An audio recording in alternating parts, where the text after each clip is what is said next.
حضرت امام محمد بن حنبل کا دربار لگا ہے. ایک خاتون پردے میں سمٹی ہوئی مسئلہ پوچھنے آئی.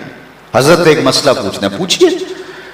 کہا کہ میں سوت کاٹتی ہوں، دن کو بھی کاٹتی ہوں اور رات کو بھی. جب چاندنی راتیں ہوتی ہیں تو میں رات کو سوت کاٹتی ہوں، لیکن دن کا سوت اور رات کا سوت الگ الگ ہوتا ہے.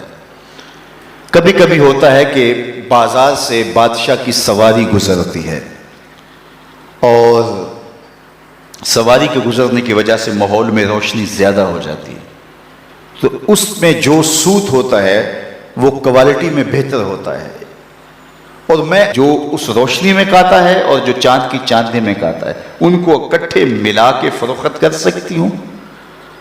اللہ اکبر. امام احمد بن حنبل نے خاتون سے کہا کہ اپنا تعارف کروا سکتی ہو، تم کون ہو؟ اس خاتون نے کہا سائل کی ذات نہیں پوچھی جاتی، آپ مفتی ہیں فتویٰ دیجئے. فرمایا نہیں، بعض مسائل ایسے ہوتے ہیں کہ سائل کی حیثیت سے مسئلے کی نوعیت بدلتی ہے، آپ کو بتانا پڑے گا کہ آپ کون ہیں. اس نے کہا میں بشر حافی کی ہمشیرہ ہوں. کہا خاتون تمہارے لیے جائز نہیں ہے. امام شاہ احمد رضا خان فاضل بریلوی علیہ رحمہ ایک دعوت پہ تشریف لے گئے، تو اس نے انواع و اقسام کی چیزیں رکھی. تو شوربہ بھی رکھا، تو آپ نے تھوڑا سا شوربہ چکھا تو اتنا لذیذ تھا کہ جی چاہا کہ شوربہ پیوں. تو صاحب دعوت کو بلایا، کہا کہ اگر تم اجازت دو تو میں شوربہ پی سکتا ہوں. اس نے کہا حضرت یہ سب کچھ رکھا ہی آپ کے لیے. کہا نہیں، شوربے کا عرف معقول ہے، مشروب نہیں. شوربہ کھایا جاتا ہے، پیا نہیں جاتا، اس کا عرف معقول ہے، مشروب نہیں. تم نے شوربہ تیار کیا ہے کھانے کے لیے، سالن کے طور پہ، اور اگر میں پی لوں اور میرے دیکھا دیکھی باقی بھی پینے لگے تو شوربہ تو ایک جھٹکا بھی نہیں لے گا اور تمہیں شرمندگی ہوگی. اس لیے میں اگر پینا چاہتا ہوں تو میں آپ سے اجازت لینے کا پابند ہوں، اس لیے کہ میں عرف سے ہٹنے لگا ہوں.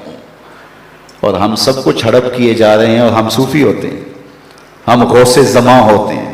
آج کل ہر آستانے پہ غوث زماں ہوتا ہے، ہر آستانے پہ قطب زماں ہوتا ہے. کبھی صدیوں بعد کوئی غوث آیا کرتا تھا. اللہ اکبر. کیسا طوفان بدتمیزی مچا ہوا ہے اور کیسے القابات کی بے توقیری ہو رہی ہے. ہر لئی میں رازدار دین چھتے.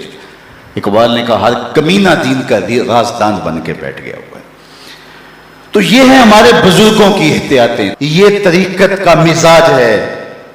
علامہ اقبال نے ایک جگہ لکھا ہے کہ جب تصوف فلسفہ بننا چاہتا ہے تو فقیر کی روح اس سے بغاوت کرتی ہے، اور اگر تصوف رہے تو کون تصوف کا ماننے والا نہیں ہوگا. آج گلی گلی جو صوفیاء اور اولیاء اور تصوف کے خلاف لوگ بولتے ہیں، انہوں نے جو تصوف دیکھا ہے انہیں بولنا چاہیے.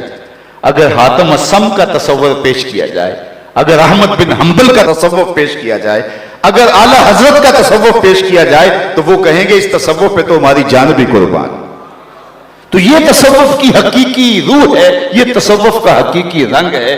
لوگوں کو اذیت میں مبتلا نہ کیا جائے، لوگوں کو تکلیف میں مبتلا نہ کیا جائے، لوگوں کو راحت